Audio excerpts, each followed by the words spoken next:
കടിച്ചമർത്തിക്കൊണ്ട് സഞ്ജയ് തന്റെ 5 വയസ്സുള്ള മകൻ അഭിനവിനോട് പറഞ്ഞു. സഞ്ജയ് രജപുത്രയും മകൻ അഭിനവും ഇരുട്ടിൽ ആ ഇടുങ്ങിയ വഴിയിലെ മരച്ചുവട്ടിൽ മറഞ്ഞിരിക്കുകയായിരുന്നു. സഞ്ജയുടെ ശരീരത്തിൽ പലയിടത്തും വെടിയേറ്റിട്ടുണ്ട്.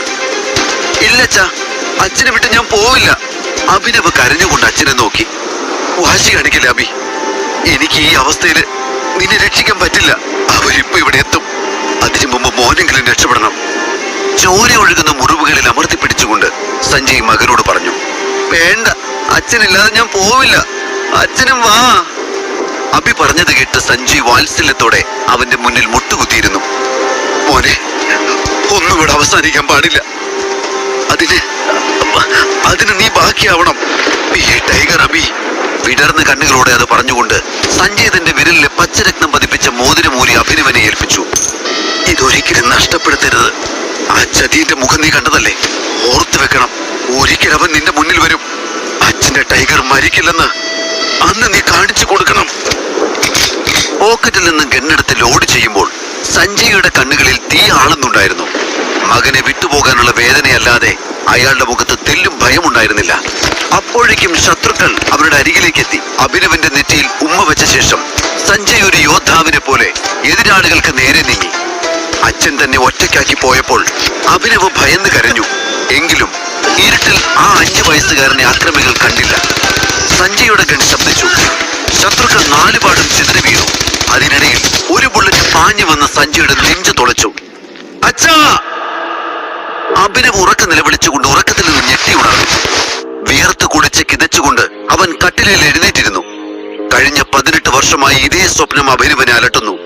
വെടിയേറ്റ് അച്ഛൻ മരിച്ചു വീഴുന്നത് നിറകണ്ണുകളോട് നോക്കി നിൽക്കാനേ അന്നവന് കഴിഞ്ഞിരുന്നുള്ളൂ. ബി എ ടൈഗർ എന്നാണ് അച്ഛൻ അവസാനമായി പറഞ്ഞത്. വെറും ഒരു ഡെലിവറി ബോയ് ആയ താൻ എങ്ങനെയാണ് ടൈഗർ ആവുക എന്ന് ഇന്നോളം അവൻ അറിയില്ല. അവൻ തന്റെ വിരലിൽ കിടക്കുന്ന മോതിരത്തിലേക്ക് നോക്കി അല്പനേരം ഇരുന്നു. അഭിനവ് രജപുത്ര 18 വയസ്സ് വരെ മട്ടാഞ്ചേരിയിലെ ഒരു അനാഥാലയത്തിലായിരുന്നു വളർന്നത്.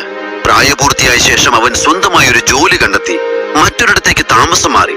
ഡെലിവറി ബോയ് ആയതുകൊണ്ട് തന്നെ കൊച്ചിയിലെ മുക്കും മൂലയും അവന് സുപരിചിതമാണ്. വളരെയധികം യാതന നിറഞ്ഞതാണ് അബിയുടെ ജീവിതം. ആകെയുള്ള ആശ്വാസം കാമുകിയായ വൈഷ്ണവിയാണ്.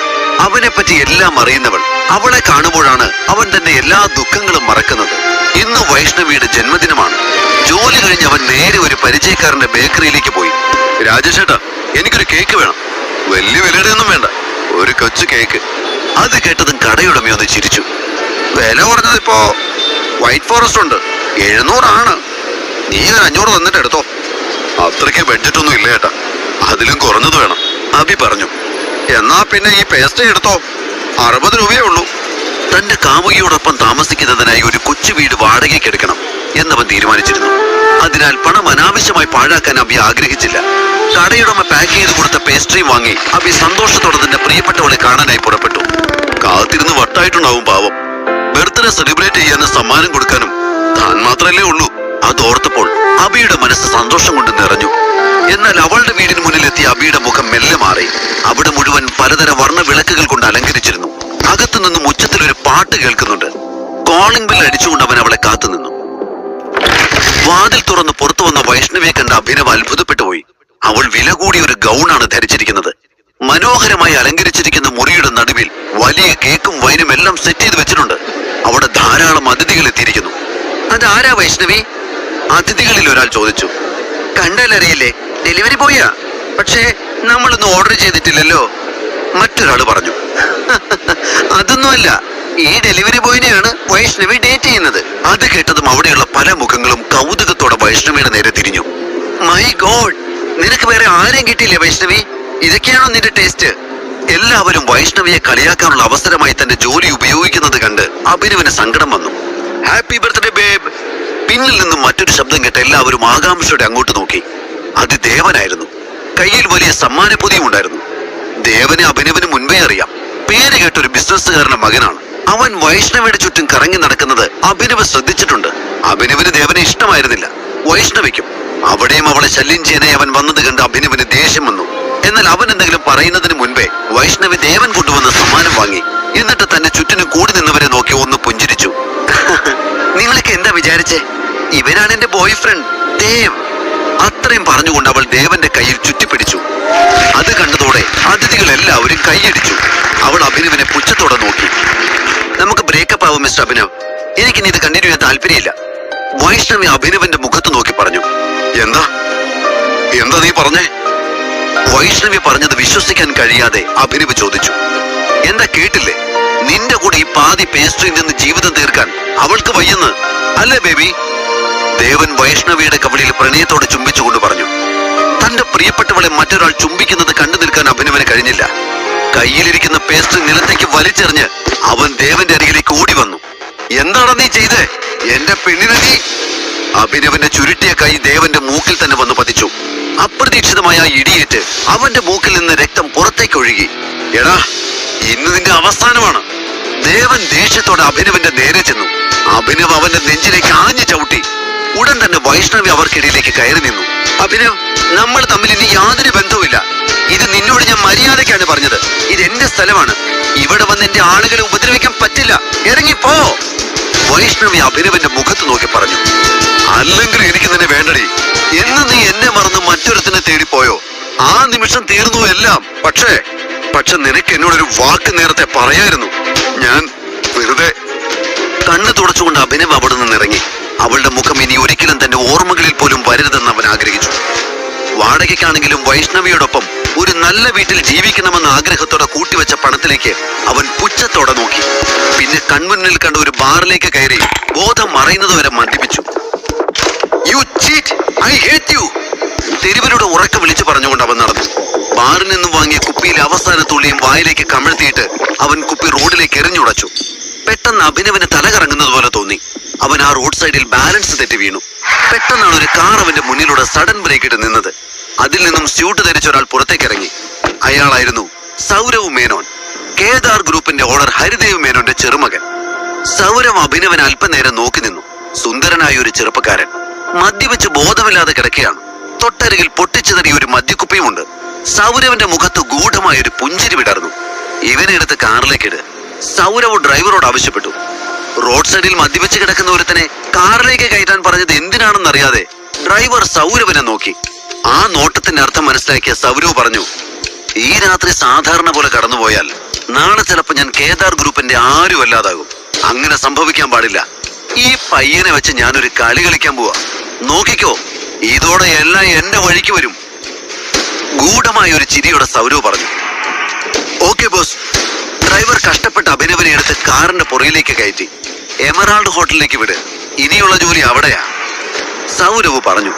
വൈകാതെ കാർ ഹൈവേയിലൂടെ കുതിച്ചു പാഞ്ഞു.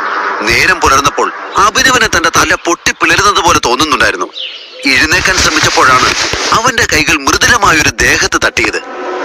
അവൻ ഞെട്ടി കണ്ണു തുറന്നു. തൊട്ടരികിൽ ദേവതയെ പോലെ സുന്ദരിയായ ഒരു പെൺകുട്ടി കിടക്കുന്നു. അവൾ ധരിച്ചിരുന്നത് നേരത്തെ ഒരു നൈറ്റ് ഗൗൺ ആണ്. ആ വസ്ത്രത്തിൽ അവളുടെ ഉടലഴകുകൾ എടുത്തു കാണിക്കുന്നുണ്ടായിരുന്നു. താനിത് എവിടെയാണെന്നും തനിക്ക് എന്ത് സംഭവിച്ചെന്നും മനസ്സിലാവാതെ അഭിനവിരുന്നു. അപ്പോഴാണ് അവന്റെ ദേഹത്ത് യാതൊരു വസ്ത്രവുമില്ല എന്ന സത്യം തിരിച്ചറിയുന്നത്.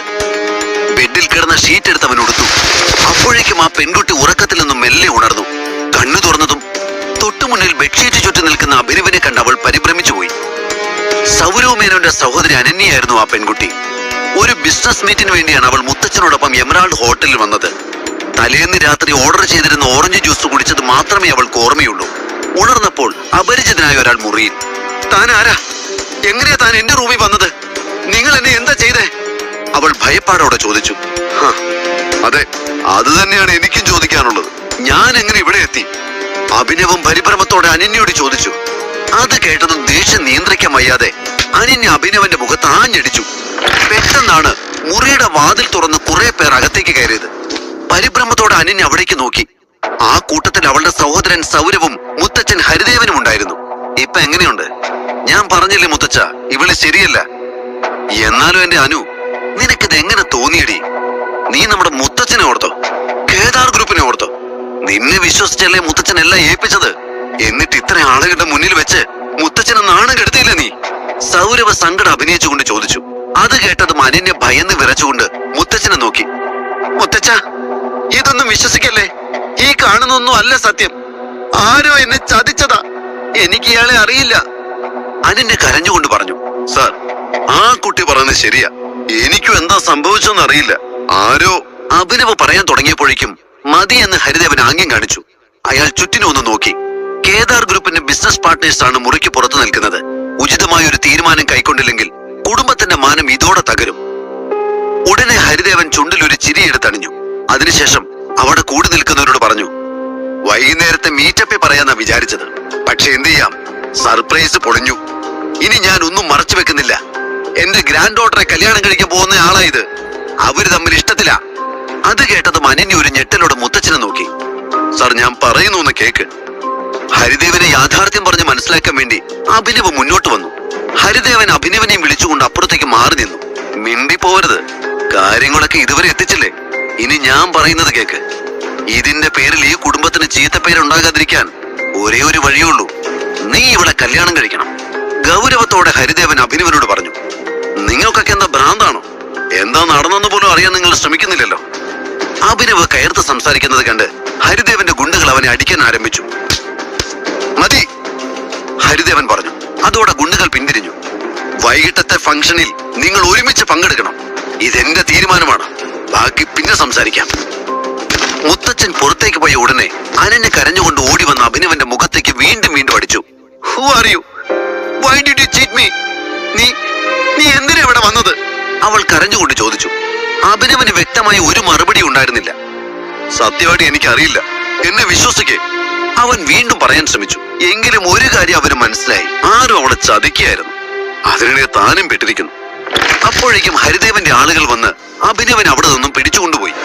മുറിവുകൾ മരുന്ന് വെച്ച് പരിചരിച്ച ശേഷം അവർ അവനെ വീട്ടിൽ കൊണ്ടുപോയി വിട്ടു. കൃത്യസമയത്ത് പാർട്ടിക്ക് റെഡിയാവണം. ഒരു ഭീഷണി പോലെ അവരിൽ ഒരാൾ പറഞ്ഞു. വഴങ്ങുകയല്ലാതെ മറ്റൊരു വഴിയില്ല എന്ന് അഭിനവ് മനസ്സിലാക്കി. പാർട്ടിക്ക് ഇടാൻ പറ്റുന്ന തരത്തിലൊരു പഴയ ബ്ലേസർ മാത്രമേ അവന് കിട്ടിയുള്ളൂ. തന്റെ ഷർട്ടിന് മുകളിൽ ആ ബ്ലേസർ അവൻ ധരിച്ചു. സമയമായപ്പോൾ ഹരിദേവന്റെ ആളുകളോടൊപ്പം അവൻ പാർട്ടി നടക്കുന്ന സ്ഥലത്തേക്ക് തിരിച്ചു. ഹരിദേവന്റെ ആളുകൾ അവനെ അനന്യയുടെ അരികിൽ കൊണ്ടെത്തിച്ചു. അനന്യ അഭിനവിനെ പുച്ഛത്തോടെ നോക്കി. ഒരു പഴയ ബ്ലേസറും ധരിച്ച് വിരലിൽ ഒട്ടും ചേർച്ചയില്ലാതെ കിടക്കുന്ന ഒരു മോതിരമിട്ട് കറക്കി കളിക്കുന്നവനെ താൻ എങ്ങനെയാണ് ഒരു ഫിയാൻസി ആയിട്ട് പരിചയപ്പെടുത്തുക എന്നോർത്ത് അനന്യക്ക് ടെൻഷൻ തോന്നി. തന്നെ ഇവിടുത്തെ വാഴത്തോട്ടത്തെ നോക്കൂത്തിയായിട്ട് നിൽക്കാൻ വിളിച്ചതല്ല. അയാളുടെ ഒരു വേഷവും ചേരാത്തൊരു മോതിരവും ഇതൊക്കെ 20 കൊല്ലം മുമ്പത്തെ ഫാഷനാ. ആ മോതിരമെങ്കിലും നൂരിക്കള. അനന്യ ദേഷ്യത്തോട് പറഞ്ഞു. ഈ മോതിരം എന്റെ അച്ഛൻ എനിക്ക് തന്നതാ, ഇത് കളയാൻ പറ്റില്ല. അഭിനവ് അനന്യയോട് പറഞ്ഞു. താൻ എന്തെങ്കിലും ചെയ്യും, എന്തായാലും ഞാൻ നാണം കിടുമെന്ന് ഉറപ്പാ. അനന്യ പല്ലിറുമിക്കൊണ്ട് പെറുപിറുത്തു. പാർട്ടി ഹാളിൽ വൈഷ്ണവിയുടെ പുതിയ ബോയ് ഫ്രണ്ട് ദേവനും ഉണ്ടായിരുന്നു. അവന്റെ മൂക്കിൽ തലേന്ന് അബിയുടെ കൈ പതിഞ്ഞ സ്ഥലത്ത് ഒരു ബാൻഡേജ് ഉണ്ട്. അഭിനവിനെ കണ്ടതും ദേവൻ അവന്റെ അരികിലേക്ക് ഓടി വന്നു. നീ എന്താണ് ഇവിടെ? റോട്ടിൽ കൂടെ തെണ്ടി നടക്കുന്നവർക്ക് കയറി നിറങ്ങാനുള്ളതല്ല ഈ സ്ഥലം, ദേവൻ പറഞ്ഞു.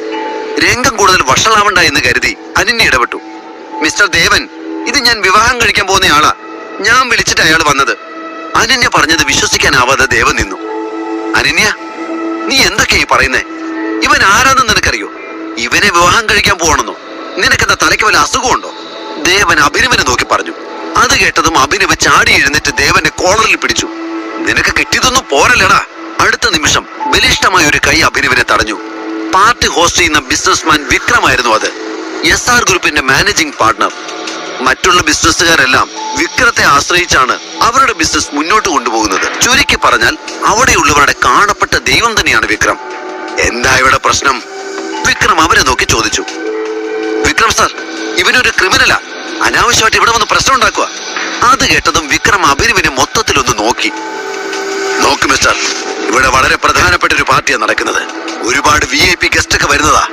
അതിനിടയില് ഇങ്ങനത്തെ ഷോയൊന്നും വേണ്ട. നിങ്ങൾക്ക് ഞാൻ ഇൻവിറ്റേഷൻ അയച്ചിട്ടില്ലല്ലോ. ഇൻവൈറ്റ് ചെയ്തവര് മാത്രം മതി ഇവിടെ. പ്രശ്നം ഉണ്ടാക്കാതെ നിങ്ങൾ പുറത്തു പോകണം. ഒട്ടും മയമില്ലാതെ വിക്രം അഭിനവനോട് ആവശ്യപ്പെട്ടു. അഭിനവ് എങ്ങനെ പ്രതികരിക്കുമെന്ന് അറിയാത്തതിനാൽ അത് കേട്ട ഉടനെ അനന്യ പറഞ്ഞു. സോറി സാർ, ഇതിന്റെ ഫിയാൻസിയാ. പ്രശ്നം ഉണ്ടാക്കാൻ വേണ്ടി വന്നതല്ല. ഞങ്ങൾ ഇപ്പൊ തന്നെ പോയേക്കാം. അവൾ അഭിനവന്റെ കൈയും പിടിച്ച് പുറത്തേക്ക് നടന്നു. അപ്പോഴാണ് വിക്രമിന്റെ കണ്ണുകൾ അഭിനവന്റെ മോതിരത്തിലെത്തിയത്. ഒരു മിനിറ്റ്, വിക്രം പിന്നിൽ നിന്ന് വിളിച്ചു. അത് കേട്ട് എല്ലാവരും ഒരുമിച്ച് വിക്രമിനെ നോക്കി. എനിക്ക് നിങ്ങളോടൊരു കാര്യം പറയാനുണ്ട്. വിരോധമില്ലെങ്കിൽ ഒന്ന് എന്റെ ക്യാബിനിലേക്ക് വരൂ. വിക്രമിന്റെ സംസാരത്തിൽ വന്ന മാറ്റം കണ്ട് ദേവനും കൂട്ടുകാരും അമ്പരന്ന് പോയി. ഒരു ഡെലിവറി ബോയോട് ഇത്രയും വലിയൊരു മനുഷ്യന് എന്താണ് സംസാരിക്കാനുള്ളതെന്ന് അവർ ചിന്തിച്ചു. അപ്പോഴേക്കും വിക്രം അവനെ കൊണ്ട് അവിടെയുള്ള തന്റെ ഓഫീസ് മുറിയിലേക്ക് നടന്നു തുടങ്ങിയിരുന്നു. മുറിയിൽ കയറി വാതിലടച്ച ശേഷം വിക്രം അവനെ നോക്കി പറഞ്ഞു, നിന്റെ മോതിരം എനിക്ക് ഊരിത്താ. അത് കേട്ടതും അഭിനവിന്റെ നെറ്റി ചുളിഞ്ഞു. എന്തിന്? അവൻ ചോദിച്ചു. എനിക്കതൊന്ന് നോക്കണം, ഞാനിത് മുമ്പ് എവിടെയോ കണ്ടിട്ടുണ്ട്, വിക്രം പറഞ്ഞു. അഭിനവ് സംശയത്തോടെ മോതിരം ഒരു വിക്രമിന്റെ കയ്യിൽ വെച്ചു കൊടുത്തു. വിക്രം മോതിരം തിരിച്ചും മറിച്ചു നോക്കി. അതിന്റെ ഉൾഭാഗത്ത് ടി എന്ന അക്ഷരം തിളങ്ങുന്നത് അയാൾ കണ്ടു. ആ തിളക്കത്തോടൊപ്പം ഇടിമിന്നൽ പോലൊരു മുഖം കൂടി അയാളുടെ മനസ്സിൽ തെളിഞ്ഞു. വിക്രമിന്റെ ഹൃദയമിടിപ്പ് കൂടി. നിന്റെ അച്ഛന്റെ പേരെന്താ? അയാൾ ചോദിച്ചു. സഞ്ജയ് രജപുത്ര. അത് കേട്ടതും വിക്രം അഭിനവന്റെ മുന്നിൽ അറിയാതെ മുട്ടുകുത്തി. ടൈഗർ, ഒടുവിൽ ഞാൻ അങ്ങേ കണ്ടെത്തിയിരിക്കുന്നു, നിറഞ്ഞ കണ്ണുകളോടെ വിക്രം പറഞ്ഞു. വിക്രമിന്റെ നാവിൽ നിന്ന് ടൈഗർ എന്ന് കേട്ടതും അഭിനവ് അമ്പരന്ന് പോയി. തന്റെ അച്ഛൻ വിളിക്കാറുള്ള പേര് ഇയാൾക്ക് എങ്ങനെ അറിയാമെന്ന് അവൻ ചിന്തിച്ചു. കഴിഞ്ഞ 18 വർഷമായി നിന്നെ ഞങ്ങൾ അന്വേഷിക്കുകയാണ്. ഈ കാണുന്നതെല്ലാം നിന്റെയാണ് മോനെ. നിന്റെ അച്ഛൻ സഞ്ജയ് രജപുത്രയുടെ അധ്വാനത്തിന്റെ ഫലം. വിക്രം പറഞ്ഞത് കേട്ട് അഭിനവ് ഞെട്ടിപ്പോയി. ഞാനും നരേന്ദ്രനും നിന്റെ അച്ഛനും കൂടെ കെട്ടിപ്പൊക്കിയതാ MK ഗ്രൂപ്പ്. ഇവിടെ ഞങ്ങൾക്ക് ശത്രുക്കളില്ലായിരുന്നു. നിന്റെ അച്ഛന്റെ പേര് കേട്ടാ മതി എല്ലാവരും വിറയ്ക്കും. പക്ഷേ അദ്ദേഹം പോയതോടെ കാര്യങ്ങളെല്ലാം മാറി. ശത്രുക്കളുടെ എണ്ണവും കൂടി. ഡേവിഡ് തരകൻ എന്നൊരാളുണ്ട്. പണ്ടേ MK ഗ്രൂപ്പിന്റെ ശത്രുവാണ്. ഇപ്പോ അയാൾ നിന്നെ കൊല്ലാൻ നടക്കുക. ഞാനും നരേന്ദ്രനും എപ്പോഴും നിന്റെ അച്ഛന്റെ കൂടെ തന്നെ ഉണ്ടായിരുന്നു. നോക്ക്, ഞങ്ങൾ എല്ലാവരും കൂടി ചേർന്നെടുത്ത ഫോട്ടോ. വിക്രം ചുമരിൽ തൂക്കിയിട്ടിരിക്കുന്ന ഫോട്ടോയിലേക്ക് ചൂണ്ടിക്കൊണ്ട് പറഞ്ഞു. അഭിനവന്റെ കണ്ണുകൾ ആ ഫോട്ടോയിൽ എത്തി നിന്നു. അതിലുള്ള ഓരോരുത്തരെയും വിക്രം അവന് പരിചയപ്പെടുത്തി. ഇത് ഞാൻ, നടുക്കുള്ളത് നിന്റെ അച്ഛൻ സഞ്ജയ്, അടുത്ത് നിൽക്കുന്നത് നരേന്ദ്രൻ. നരേന്ദ്രന്റെ മുഖം കണ്ടതും അഭിനവ് ഞെട്ടിപ്പോയി. കാലം എത്ര കഴിഞ്ഞാലും തനിക്ക് മറക്കാൻ കഴിയാത്ത മുഖം. എപ്പോഴും താൻ കാണുന്ന സ്വപ്നങ്ങളിൽ തെളിഞ്ഞു വരാറുള്ള അതേ മുഖം. തന്റെ അച്ഛനെ ചതിച്ചു കൊന്നവൻ നരേന്ദ്രൻ. അഭിനവന്റെ കണ്ണുകൾ തീക്കനൽ പോലെ ചുവന്നു. അത് കണ്ടതും വിക്രം ചോദിച്ചു, എന്താ മോനെ, എന്തെങ്കിലും പ്രശ്നമുണ്ടോ? ഏയ്, ഒന്നുമില്ല, നിങ്ങൾ പറഞ്ഞോളൂ, അഭിനവ് പറഞ്ഞു. ഇപ്പോഴിതൊക്കെ നോക്കി നടത്തുന്നത് നരേന്ദ്രന്റെ മോൻ രോഹന. എന്നെങ്കിലും ടൈഗർ തിരിച്ചു വരുമെന്ന പ്രതീക്ഷയിലാണ് ഇതുവരെ ഞങ്ങൾ കാത്തിരുന്നത്. എല്ലാം നീ ഏറ്റെടുക്കണം. സഞ്ജയ് നിർത്തിയിടത്തു നിന്ന് നീ തുടങ്ങണം, വിക്രം പറഞ്ഞു. അഭിനവ് എല്ലാം ശ്രദ്ധിച്ചു കേട്ടു. MK ഗ്രൂപ്പിനെ പറ്റി അവന് മുന്നേ അറിയാം. ലോകം മുഴുവൻ പടർന്നു പന്തലിച്ച് കിടക്കുന്ന ബിസിനസ് സാമ്രാജ്യം തന്നെയാണത്. കൊച്ചിയിലെ എല്ലാ വലിയ സംരംഭങ്ങളിലും MK ഗ്രൂപ്പ് എന്ന ബിസിനസ് ഭീമന്മാരുടെ ഷെയറുണ്ട്. 1000 രൂപ തികച്ചെടുക്കാൻ ഇല്ലാതിരുന്ന താനാണ് ഇപ്പോൾ കോടികൾ വിലമതിക്കുന്ന സ്വത്തുക്കളുടെ അധിപനാണെന്ന് പറയുന്നത്. പക്ഷെ അവനെ അലട്ടുന്ന മറ്റൊരു കാര്യം ഇപ്പോൾ മുന്നിലുണ്ട്. അഭിനവ് വല്ലാത്തൊരു ഭാവത്തോടെ ചുമരിലെ ഫോട്ടോയിലേക്ക് നോക്കി. അച്ഛന്റെ വാക്കുകൾ ഇടിമുഴക്കം പോലെ അവന്റെ കാതിൽ മുഴങ്ങി. ടൈഗർ അബി, ആ ചതിയന്റെ മുഖം നീ കണ്ടതല്ലേ? ഓർത്തു വെക്കണം, ഒരിക്കൽ അവൻ നിന്റെ മുന്നിൽ വരും. ടൈഗർ മരിക്കില്ലെന്ന് അന്ന് നീ കാണിച്ചു കൊടുക്കണം. അച്ഛൻ പറഞ്ഞത് സത്യമാവുന്നതായി അഭിനവിന് തോന്നി. ടൈഗറായി മാറി ശത്രുവിന്റെ വരവിനായി കാത്തിരിക്കാൻ തന്നെ അവൻ തീരുമാനിച്ചു. അഭിനവിന് തന്റെ അച്ഛന്റെ ഘാതകനെ നേരിടാനാകുമോ? അന്ന് നടന്നതെന്ത് നീ ലോകത്തോട് വിളിച്ചു പറയാൻ അവന് കഴിയുമോ? അഭിനവ് എന്ന ടൈഗറിന്റെ ഇനിയുള്ള ലക്ഷ്യങ്ങൾ എന്താകും? വെറും ഒരു ഡെലിവറി ബോയ് ആയിരുന്ന അവനെ ഇനി എങ്ങനെയാവും ലോകം നോക്കിക്കാണുക? കൂടുതൽ അറിയാൻ കേൾക്കൂ ദ റിട്ടേൺ ഓഫ് ടൈഗർ.